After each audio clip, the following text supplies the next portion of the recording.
Why, hello there, the green version of myself. How are you doing today, and are you walking away from me? Oh, you having a... Well, are you shy or something? I'm guessing that might be said so. Hey, what is up, ladies and gentlemen? I am Joy here once again, and I'm back for some more yet again for the Maxi Toys videos. And ladies and gentlemen, welcome back to more Let's Play of Kirby and the Amazing Mirror for the Game Boy Advance. So last time we actually did completely done with the forms of Area 2, to be able to actually discover by the forms of Moonlight Mansion, and also we've actually beat the likes of the first boss in the game, by the forms of King Golem, and able to actually obtain one of the first mirror shards, to be able to actually just wanted to collect one of the 8 of those mirror shard pieces. And also we've managed to explore quite a few bits in the forms of Area 1, and able to actually just measure 100% through everything in the forms of Moonlight Mansion. So today for this episode, folks, is the fact that I'm going to be able to actually go have a detour for a bit in the forms of Rainbow Road, just in case of how the fact that there are some missing areas I need to able to go ahead and just get into at this point. And then once I've done with all that, then I can able to actually move on to the next area to the next. Like, even though in a chronological order, so even though everything else will be checked out there for the most part though. So, yeah, you get the idea. So yeah, for Rainbow Road, as far as I've mentioned this before, that's how the fact that this particular area / world even is actually a lot gigantic than it used to be. Like, if we actually take a look at the map, there's going to be a lot of areas to be able to get into in the future parts, like the forms of, at the moment, we've got Area 2, Area 3, Area 4, Area 5, and etc. But again, we're not going to get into those just yet though, because we're going to go for these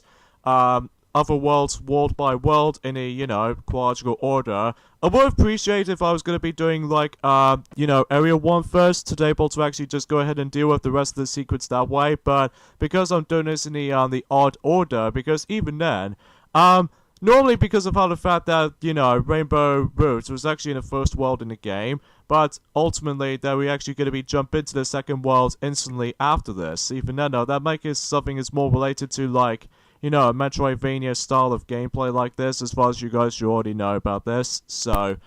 anyways though, today was actually forms of the 21st of June 2018, so we've only got ourselves quite a few things to talk about actually. First of all, how the fact that tomorrow that Mario Tennis Aces for the Nintendo Switch will be releasing tomorrow for the Nintendo Switch. So I'm really looking forward to how to I've managed to able to actually go ahead and play that game, because it's been a while since I actually got the Mario Tennis game, ever since, well, Mario Sports Superstars for the 3DS, despite the fact it was actually a sports game compilation game that features 5 sports all in one. So even though that it might be something more related to that. And also, it's been a while since I actually now been played the actual Mario Tennis game since Mario Tennis Ultra Smash. But speaking of that, oh yeah, we've actually almost nearly towards the end of the next goal minigame that we can actually get into. So, anyway though, for the reviews I've heard from the actual Mario Tennis Aces reviews so far it's gone really, really positive. Way more up there compared to how it does it in both, let's just say both Mario Tennis Ultra Smash and, actually I'll get to more on that later. Oh, does this guy look familiar to you? Well, we've got ourselves Master Hand, if you remember playing Super Smash Bros. And Super Smash Bros. Melee that time, and even especially noticeable in Super Smash Bros. Brawl, and even Super Smash Bros. For the Wii U and Nintendo 3DS, and even the upcoming Super Smash Bros. Ultimate for the Nintendo Switch. We actually got ourselves a Master Hand that we actually did face off against with him. And talk about for that edition, how the fact that if you manage to able to actually obtain a copy ability from the Master Hand, you might be familiar with this moveset. We've got ourselves the Stone, Uppercut, Hammer, and all kinds of attacks for Kirby. So even then, the only exception being is the Inhale, because even then, the Inhale moveset has only been present in the forms of, if you actually just about to be using this, the regular smash attack in the forms of all the regular special abilities, or special attacks even, for the rest of the Super Smash Bros. Games, which, I will admit though, it's actually really great of the ability to be able to actually introduce in the Kirby universe, especially noticeable how this game comes into play. So even then though, it's pretty interesting to say the least, but even then, that's what I can really say about this here. So, now we're done with that, and now let's go ahead and explore. I would say we're mostly gonna go ahead and explore through the top portion of the level very quickly, just to able to actually get into the actual portions of the levels themselves, or some of these sections in the actual worlds themselves. So now let's go ahead and just go back in here real quickly. Even though we've already technically been in there before, but on the other hand though, we can now actually go this way now, because this little stars are continuously spinning, and also they actually did a shining effect. This means that they're actually going to be exploring for the actual rooms you haven't explored in yet, or even just actually entering the door by itself. So even then though, that makes it pretty obvious of how this little thing's just been turning out to be, but even then though, yeah. There's another thing I want to explain about this, is the fact that recently, during the likes of yesterday, how the fact that I haven't mentioned about this, and during the likes of back in part 1, how the fact that we've actually got ourselves a brand new trailer of the forms of Captain Toad Treasure Tracker for not only for the Nintendo Switch, but also the 3DS version as well, all in one unique trailers department. So even then, no, not just for Japan, but also in our country as well, in UK specifically, because basically yesterday, alongside with the new trailer was up, they also managed to bring ourselves a fully playable demo in the forms of the actual eShop demos in both Nintendo Switch and the 3DS version simultaneously, all in one day, which even then, no, that could be applied for both Japan and in the UK or Europe countries. I'm not sure about the USA version of that yet, but I will definitely notice how the fact that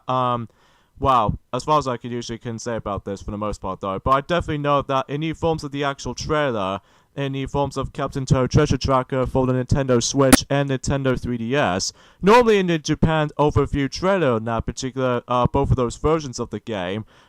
usually they did manage to showcase off the actual amiibo functions they actually worked out to be, like, I think you still need to able to retain the Toad amiibo to able to do some small amount of things. But this time around though, that since then, with the brand new trailer of the forms of Captain Toad Treasure Tracker, they actually did bring us not only the forms of the Metro Kingdom, which we've already noticed that ever since Nintendo Direct, but also 3 new kingdoms that we're going to be able to explore through in Captain Toad Treasure Tracker for the Switch/3DS. We got ourselves both the Sand Kingdom, Cascade Kingdom, and finally the Luncheon Kingdom, which I will say though is that it feels pretty cool actually, even though they're a little bit bite-sized compared to how it does it in the forms of the wide open world feel to it, unlike in the forms of the original Super Mario Odyssey levels, in the forms of the actual kingdoms themselves. But usually that's only because of how the fact with the forms of the actual Captain Toad Treasure Tracker is more likely a puzzle type game of any kind of any sort. Well, usually as far as I'm majorly concerned with this little fun factor for that point. And talk about for that edition, since they've only got ourselves 4 kingdoms at the moment, well, they usually say 4 kingdoms in the actual premises in the forms of, the Switch version and the Nintendo 3DS version, because I've noticed something also, not to mention with the forms of the Odyssey levels has been already sorted out. Granted, though, there are only 4 of them. So the only ones they entirely skipped over, which are both the Lake Kingdom and the Wooded Kingdom, and also the Lost Kingdom, Cloud Kingdom, and what's else? Snow Kingdom, and Seaside Kingdom, and also Ruined Kingdom, and Bowser's Kingdom, and finally the Moon Kingdom. Because, well, they're trying to make out the exact same amount of levels they can actually contain in the forms of how it does it in the forms of the original Wii U version. On the other hand, though, unlike any forms of the Nintendo Wii U version, that normally it was supposed to able to actually contains the, still retains the Super Mario 3D World levels in the Switch version or the 3DS versions. Turns out it wasn't, because it's now been replaced as the forms of how it does it in the forms of the Wii U version, because normally in the Wii U version of Captain Toad Treasure Tracker, you can simply just able to actually get into one of those bonus books levels and able to actually explore the,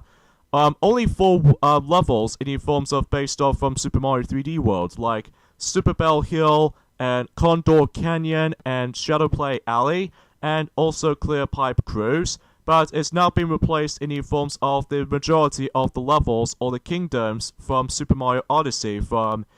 Sand Kingdom, Metro Kingdom, Cascade Kingdom, and also by the forms of, launching Kingdom. I think it's pretty obvious because of how the fact with the forms of Super Mario 3D World only came out on the Wii U back in 2013. But then, until a year later in 2014, that Captain Toad Treasure Tracker gets its treatment on the Nintendo Wii U, and able to actually get ourselves these bonus levels featured in the forms of Super Mario 3D World. And that could be the same applies to how it does in the Nintendo Switch version / Nintendo 3DS. Well, granted though that we haven't got a next 3D Mario game in the 3DS department ever since in 2011, since Super Mario 3D Land. But on the other hand, though, the fact that Super Mario Odyssey only came out on the Nintendo Switch, which did instantly came out in the forms of during I would say Super Mario Odyssey was almost a year old now, which even then though that still we ended up in June month at this point in time, but even then though that I'm really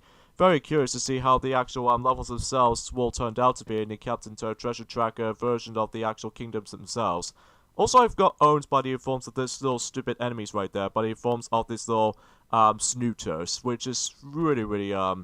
inconsistency right there. But anyways though. So yeah, there's going to be a lot of branching pathways we can actually go to in the forms of Rainbow Road. In fact, I'm also able to actually take, I'm also go into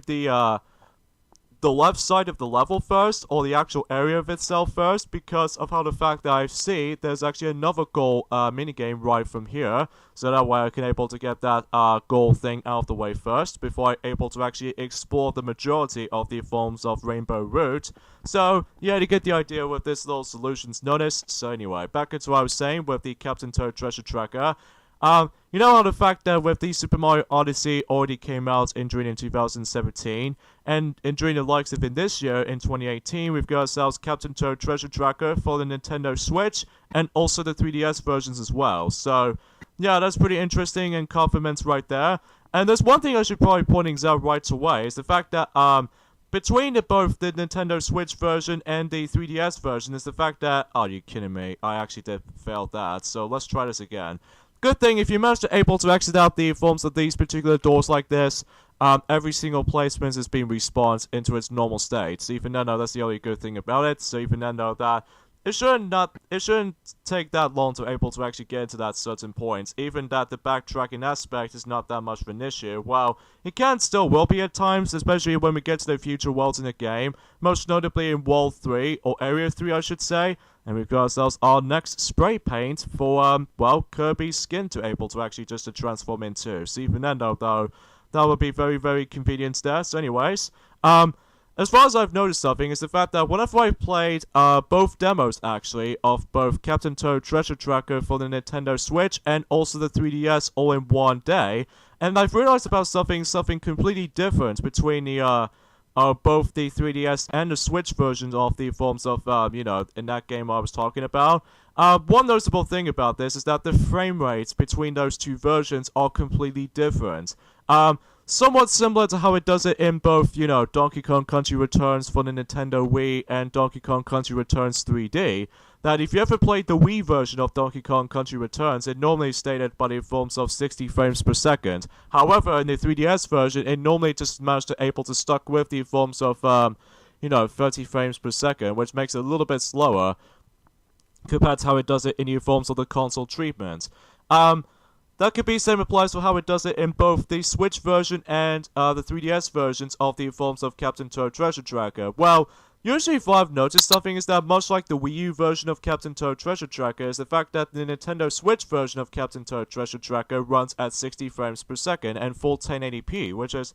I always appreciated with this stuff like this for this nature. So, oh god, we got ourselves another new mini-boss fight we're gonna have to deal with right there. This is known as Boxer, which, by the looks of it though, it's more accurately a fighting type enemy, because I can definitely tell from this little departments there, because he's constantly using his little, somewhat ears as actiles like his actual fists, or even just actually use his Kamehameha, or Hadouken.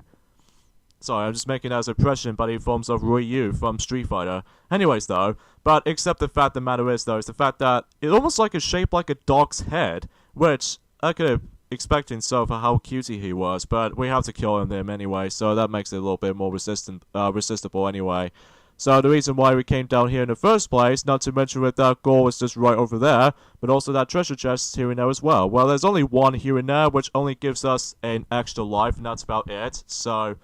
because again, some of these treasure chests usually contains like one of those items from the collection room, and oftentimes something else, like the food supplies or extra life sometimes. So, that's pretty insufficiency right there, so yeah.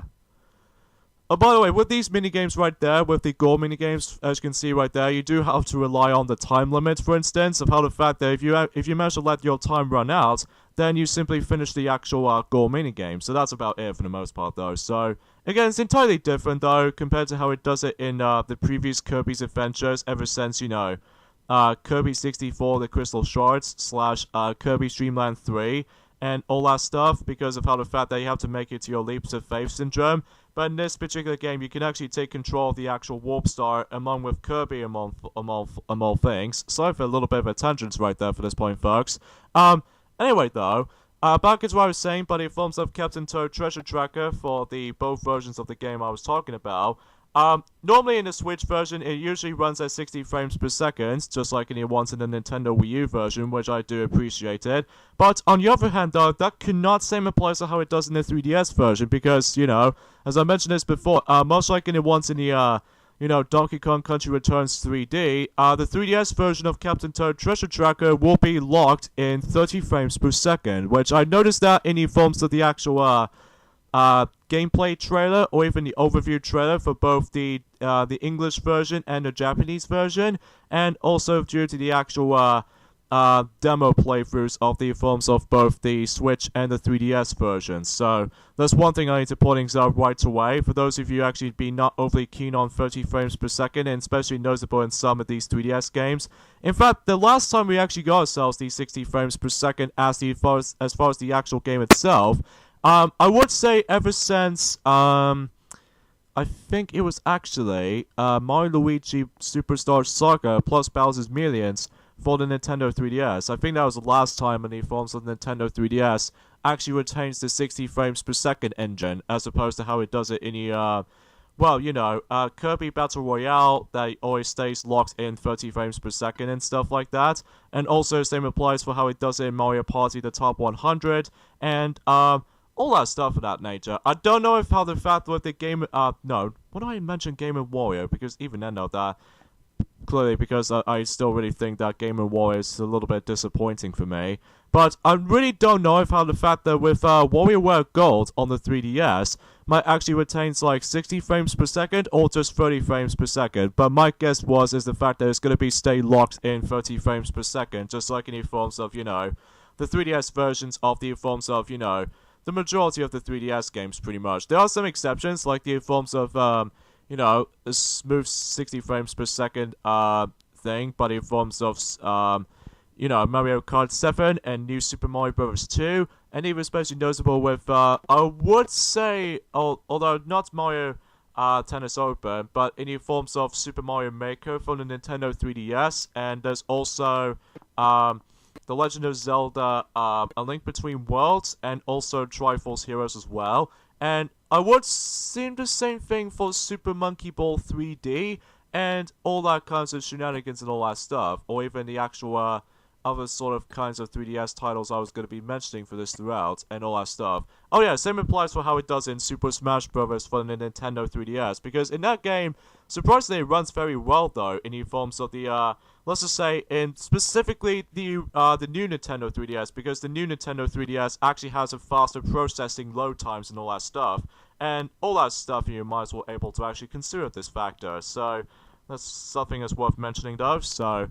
Anyways, though, so that's what I'm mainly going to be saying for this point, folks, about the forms of, you know, both demos as being out in the forms of, not only for Japan, but also in the European countries at the moment as well. So if you don't know if that's the case, then yeah, you get the idea. Alright, so now we've reached to this bottom portion of the actual rainbow route, so that way we can able to actually get ourselves not only the next goal we're going to be hit into, but also the remaining parts of the actual world itself. So even then though, hopefully we can actually get this down and over with before we move on to Area 3, which I'm not going to explain more on Area 3 just yet though, until the next video though anyway, because, you know, we've only just got started with the actual main game itself. Although I should probably point things out right away for this point, folks, it's the fact that this game is going to be a lot more longer than any other series of Kirby Let's Plays at the moment for our YouTube channel with the Kirby series of Let's Play marathons, at the moment at least. Well, until when it gets to Kirby's Epic Yarn, and especially noticeable with the forms of, well, Kirby Superstar Ultra on the Nintendo DS. I should probably point things out right away for this point, folks. I probably, well, after Kirby Melt's Attack, I probably should able to actually go ahead and get into, like, Kirby's Epic Yarn first before you're able to actually get into Kirby Superstar Ultra, because again, I haven't really exactly completely done with the forms of Superstar Ultra for my own time yet, because I'm still stupidly stuck on the forms of the original arena, because for the love of God, the forms of the fact that I know for the fact that they did manage to fix everything, but I cannot do a cheaper the cheapest movement or the cheapest moment in the forms of, you know, the actual canon boss number 2 in the forms of the actual Revenge of Mennonite, or the actual Revenge of Mennonite or something like that. No matter what though, I did manage to originally beat the likes of the main canon number 2, no problem, on the Super Nintendo version in the forms of Kirby Superstar while able to use the yo-yo Kirby ability. But I don't know why it is, but it's most likely because I was more used to with the forms of the original version for some small extent. But sure, don't get me wrong, that the DS version still rocks, even to this day. But it's just how the fact that some of these collusion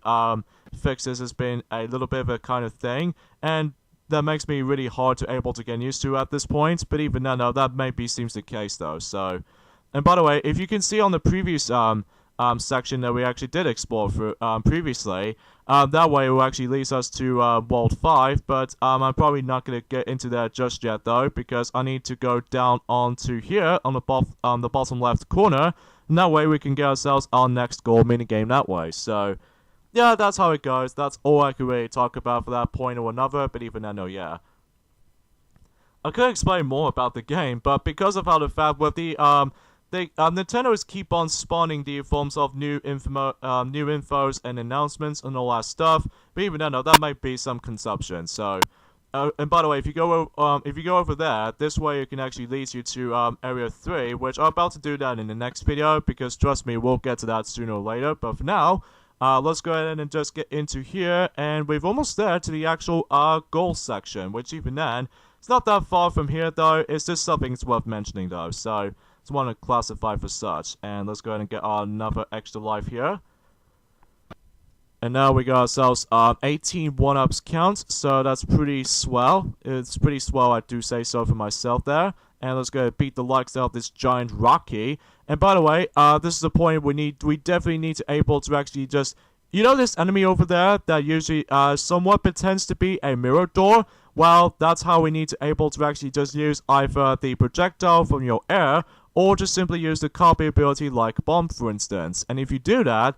this way you can able to actually take you to the alternative paths to able to actually get to this early points of the forms of the actual some of these sections of the forms of the next areas we're about to be heading into in the future, and even especially noticeable in these certain shortcuts on those certain areas. Like for instance, I've actually taken the alternative route to able to actually get to Battlefire again, and then that way we could potentially try to able to actually get ourselves the the burning ability after killing him. And then that way, I could assume we definitely need to get ourselves the burning ability in the first place, just because, you know, these little steel blocks that we can't destroy them with the forms of, you know, sword or etc. But only the burning ability and the forms of the stone ability can do that, and even a hammer as well. So, and that's the case, then we've pretty much done with that specific section.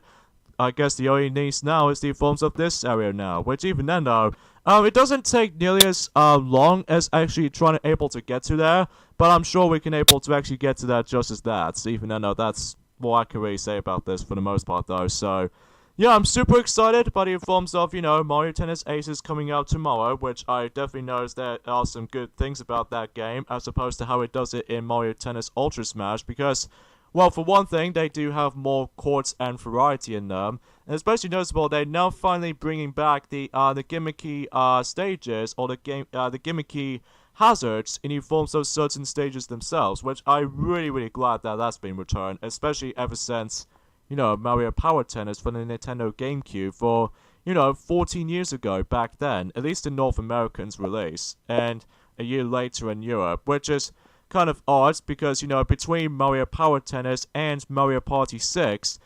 between North America, they did manage to release both of those games in June in 2004, and then a year later in Europe in 2005 for both, Mario Power Tennis and Mario Party 6, all in the exact same year between each other, But I digress. Enough about that. Let's go ahead and just get into the actual business to able to actually get into these last few areas in the forms of, Rainbow Route. And then after we're done with Rainbow Route, then we can now move it on to the forms of Area 3. But the forms of, well, I'm not going to explain anything about this just yet, though, before we actually get into it, though. But even then, though, that's just saying this much. So anyways, yeah, there's not much else I can really talk for this point, to be honest with you guys, because even then, though, I'm really looking forward until whenever I manage to get on my hands on, Captain Toad Treasure Tracker as well. Well, to be more specifically, the Nintendo Switch version, because Nintendo Switch version is doing so well at this point. I noticed right from the start, though, with the forms of, several, interviews out there, is the fact that since we're in 2018, apparently some of these, comment session in the forms of how the fact with the forms of Nintendo E3 2018, which did happen about a week ago now. Apparently though is that sadly though Nintendo Switch is doing a weaker second year at this rate, which I'm not gonna let that thing down, because even then though Nintendo Switch is so unique as far as the actual console itself. But on the other hand, though, some people complain to how the fact that they didn't have as many of those Switch announcements, like the forms of they're expecting that, the new Yoshi game to be announced, and even Metroid Prime 4, and the new Animal Crossing game, and especially noticeable with a new Pikmin game, which should be Pikmin 4, but still no sign of it yet, which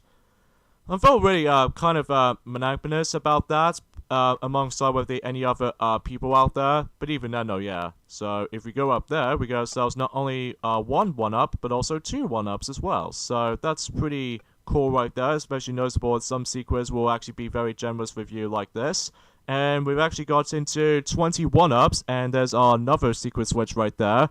I haven't explained about the forms of the secret switch, don't I, in the forms of the last video. If you manage to activate those secret switches, you manage to able to actually get into the somewhat of a quicker way to get to the actual areas themselves, which is a good thing. And just like in the forms of Kirby Nightmare in Dreamland for the Game Boy Advance, if you actually activate one of those secret switches, thankfully though, your health was also being restored, just like in the forms of Nightmare in Dreamland. So yeah, it's pretty cool though, especially noticeable how the fact that this game runs in the exact same engine as how it does in the forms of Nightmare in Dreamland for the Game Boy Advance, except the fact that in the forms of there's actually a third developer in this game this time around though, and that's the forms of Flagship. If you ever heard of Flagship before, I don't know exactly what the actual Flagship is all about, but it kind of almost feels a bit somewhat similar to Dimps as to how it does in the forms of how it does it, where Dimps managed to make, the Sonic Advance trilogy, and especially the Sonic Rush trilogy, and even especially notable in the duology episodes in Sonic the Hedgehog 4, excluding episode Metal, and also Sonic Generations, and especially in Sonic Lost World, aka the worst Dimps Sonic game there's ever existed of, but I still really defend the Wii U version because of how vibrant the game actually looks in the Nintendo Wii U. I kind of wish if Sonic Lost World would be ported onto the Nintendo Switch, so that way we can get some better experience that way, especially with these updates to be able to actually get from the get-go, just like the ones in the forms of, as I mentioned to this before, Captain Toad Treasure Tracker, Donkey Kong Country Tropical Freeze, and also by the forms of Mario Kart 8, in this case Mario Kart 8 Deluxe, and what else is on the, Pokken Tournament, in this case Pokken Tournament DX, or Deluxe even, and also some new features in the forms of Splatoon 2, but even then though, they did actually bring us into a different story instead of like the exact same story as how it does in the first game, so, and also improved upon everything in Splatoon 2 than the likes of the first Splatoon 1 does, so that makes it pretty obvious for that little point as far as you might consider about this factor, so let's go and do this little slide ability right there, which again, I will say this right about now, I barely use the actual sliding technique. There are some situations whenever I'm trying to instantaneously using it in the forms of some of these specific situations, like the forms of trying to deal with these enemies easier, or maybe it's just a simple premise of the forms of going for these little tight gaps in between, like, you know, both the actual walls or ceilings, or even especially enemies themselves. So that's pretty inconfidence right there, so it's one of pointing out, and I'm almost going to be dying right there. Well, good thing with the actual meat, then it'll actually give me 3 units of health, which is always very, very handy, considering how the fact that, well, you know. And for the most part though, we've actually managed to accomplish everything in the forms of Rainbow Root now. So there aren't any secrets to be found here, and there's no boss around here until when we get to the next video though anyway, because, you know, Rainbow Root is technically the first area in the game, but you can't do much at the very beginning until you're able to fully completely done with the forms of, you know, King Golem boss fight, or just essentially trying to skip over area 2 and able to actually cut to the chase to able to actually do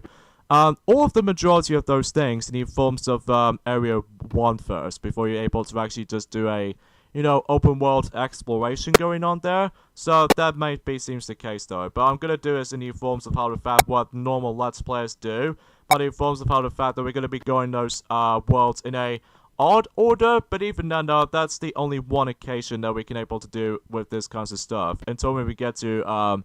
you know, Kirby Mouse Attack, and especially noticeable in the future games and onwards, including Kirby's Epic Yarn, until when it gets to like September. Sorry for the lack of commentary for this point, folks, because even then, though, aside from those news I just already pointed things out, but even then, though, that's just how I think it is. So, with that being said in mind, folks, is the fact that we got to end things off here. So join us next time, or join me next time, rather, of Let's Play of Kirby and the Amazing Mirror for the Game Boy Advance, is the fact that we're going to be heading on to the next area / world in the game, and that's the forms of, as soon as we're able to actually approach into this particular mirror right here, this is known as Cabbage Cavern. So yeah, see you guys next time. Later, fellas.